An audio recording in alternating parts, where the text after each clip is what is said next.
Hi there and welcome to another sun-soaked Sunday. This week my guest is the jewellery and accessory designer Lola Winter, based here on the beautiful Dingle Peninsula. Megan, welcome to Sunday Girl.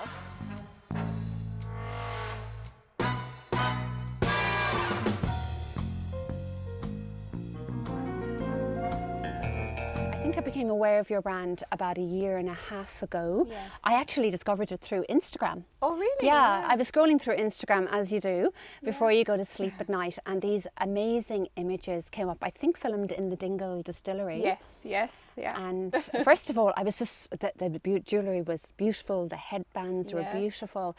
The model Sydney, Yes. which was the first time I laid eyes on Sydney, was stunning. But before that, of course, give us a little bit of background about how you got in to opening your own brand, Lola Yeah, Winter. of course.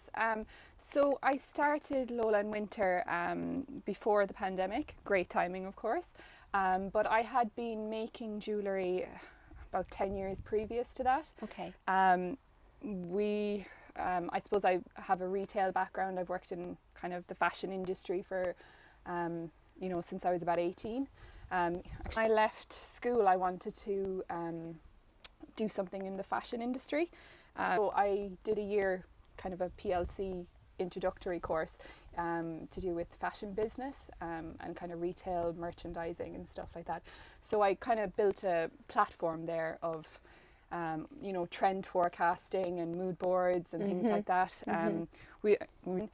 We moved, me and my now husband, we moved to Australia for a couple of years, and I started making jewellery there actually as for gifts to bring to send home. And So long before you Yeah. actually established the brand, yes, you were kind of doing it as a hobby. exactly, and just for gifts for family members and friends. Because so many people face this dilemma Yeah. where they have a hobby that they absolutely love, but they're saying, how do I monetize that hobby? How do I make money out of that hobby? So when did you kind of say, okay, I'm gonna give this a go, I'm gonna live this dream? For me, I know a lot of times the pandemic was, it's been a hard time for everybody, and, being in lockdown and people out of work. For me, it was actually a really positive time.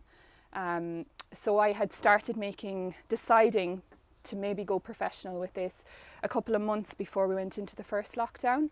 And so I was kind of researching names. I was, starting my Instagram page and stuff like that. And for me, I had just finished college a couple of years beforehand. I had done an honours degree in early childhood education. I was working as an SNA part-time sub work, and my passion always was to be creative then. I used it as a form of therapy. I kind of would get lost in my work when, I might be having a tough time at home, or, it was just my little me space. Lockdown happened, and it was amazing because I got to work from home. I got to sit and do my beautiful work at home. Yeah. And people were so good and supportive of Irish businesses during lockdown. They were. Yeah, It became very topical. It really was. And it was just, it kind of went from strength to strength from that. And it really became, and you've made a really valid point too, it really became about the makers, and it reinstilled in us again a pride to wearing Irish brands, because sometimes I meet people and they say to me, ironically, they say, oh my gosh, I love Irish design. Yes. And I'll say, gosh, yeah, where's your bag from? Yeah. And they say, it's East Sunderland. Yeah. I'm like, oh, so you do you not see Yes. the irony in this, that you're buying in a luxury brand, but there are so many fabulous leather goods designers there here is. in Of course Ireland. there is, The yeah. same with jewellery. They might say it's Tiffany. Yeah. But I'm like, gosh, there are so many talented and brilliant Irish jewellery designers, including yourself Yeah, here as thank well. you. So that became part of the narrative. People began to say, okay, yes, I see this, and it's more sustainable, and it goes back into our economy. Definitely, and I think Brexit had a lot to do with that as well. There was a lot of retailers in Ireland that would have been buying in from the UK, and then they were realising, actually, I need to buy, maybe more Irish. So, like, that's kind of how I got in, you know, people started selling my stuff in their stores as well. It was kind of a... My first buyer was Teresa in Goose Boutique. She's amazingly She supportive. has been amazing. Yes, Absolutely there is a amazing. woman who puts her money where her mouth is. She really supports does, yeah. Irish design and she supports sustainability. Yeah, she does. Incredible woman. The reason, you know, and I wasn't even sure if it was something that she was going to be interested in, but it is my favorite shop. So I shop in there. I absolutely love her stuff. She has amazing pieces, and I just thought, you know what, I'll approach her and see. And sure, she was only delighted to help me. It's sometimes be in the right place at the right time. Exactly. I remember actually after seeing Sydney in those lovely pictures, Yes. I then went into Goose. Okay. And I was up at the counter and Lola Winter was Yeah. all over the counter. How did I not see this? Teresa. And we were looking for some Irish design for an RT slot we were doing. Yes. And I remember taking them away with me at that time. And some beautiful green ones. I remember Yes. Maeve looking so amazing in She them. did. And again, that kind of introduced me again to the brand. And just because everybody is going to ask this question, the name for the brand. Yes. Where does that come from? Where's that inspiration So from? Lola is my dog and my first baby, we'll call her. She's she's our Bernese Retriever cross. So she's Lola. And when I was setting up the business, I had a notepad with all these names written down of all these ideas, and I was walking the beach one day and it was wintry and the rain was pouring and I was like, oh God, this is awful. And she was running ahead of me and she didn't care it was raining. She was having a great old time for herself. And the two things just popped into my head, Lola, Winter, and it just sounded nice. And went home and I said it to my husband and he's like, yeah, that has a ring to it. You have a new collection out. Yes. Some beautiful headpieces. I Yeah. mean, perfect. When I looked at them, because it's summer and everything, I just thought, oh my gosh, perfect for the summer racing Yes, season. that was like, my kind of very thinking. unique. Yeah. Very statement. And you know, if a woman is looking for something different and original, Yes, yeah. I really felt that's where they sat. You know? Yeah, well, I have one here. I'll just Do, show let's have a you. look at them. So these are all obviously handmade by me. So I suppose my jewellery and headwear collection, I try to have a kind of a theme running through both at the same time with the collections. So this season I was kind of looking at soft muted tones, pinks, kind of contrasting tones in a way, but still remaining soft.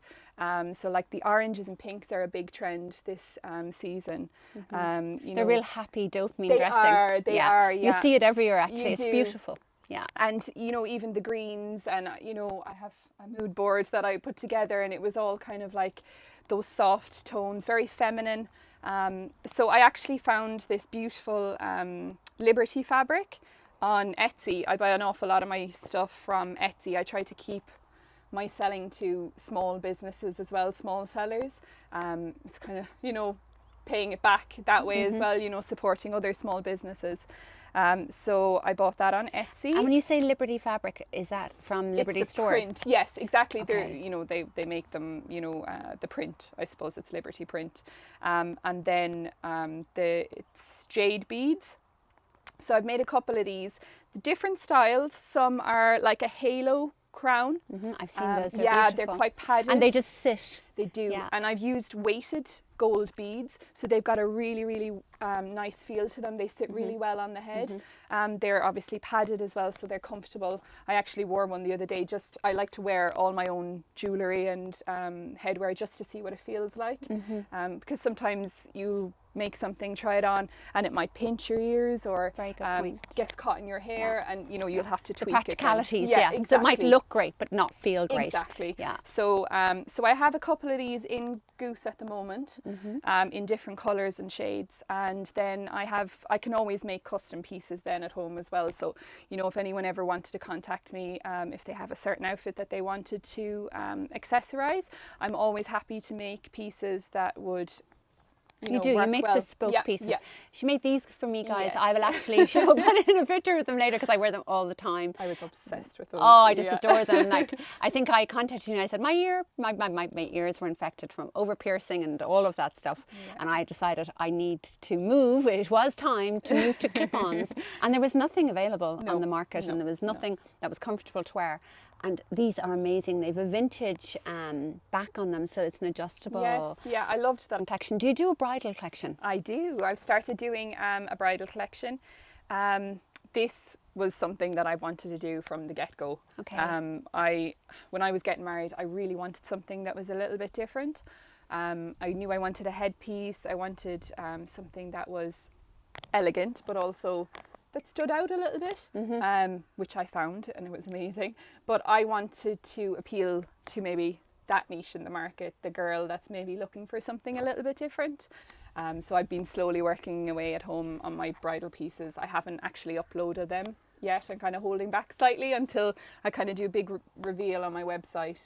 Fab. And when do you think your website's going live? Oh, how long is a piece of string? Well, you see, what people have to understand is that it is, as you know, a creative person Yes. who is making everything and looking after all of those sides of the business Yes. and the admin side of the Yes. business. Then you've got to go off and do a website, and then you've got to photograph everything Yes, for it. I know. It is a very long process. It is, Yeah. yeah, and there's no break in it. And I am mommy to a little 1-year-old as well. That's so, right. So it's full on at the moment. But no, I'm hoping in the next month to have my website. Great, up and it running. will be lolaandwinter.com. It's Lola is it? Winter, yeah, and I'll be sharing that on my Instagram and Facebook and stuff like that. So there'll be a link. Well, to I'm that. considering so many pieces are bespoke, and so Yes, they really yeah. are once-off and originals. Yeah. They are actually very affordable. So if you're at home thinking about getting a headpiece for, you know, for a bride, for racing, for a special occasion, for every day, you know, we Yes, wear these yeah, I every do day everyday as well. pieces too, They yeah. are very affordable. What would the price point So, kind of be? My earrings and bracelets are probably the cheaper side of my range, the more affordable side. So they kind of range from about €40 to maybe my headpieces and some of my heavily beaded pieces.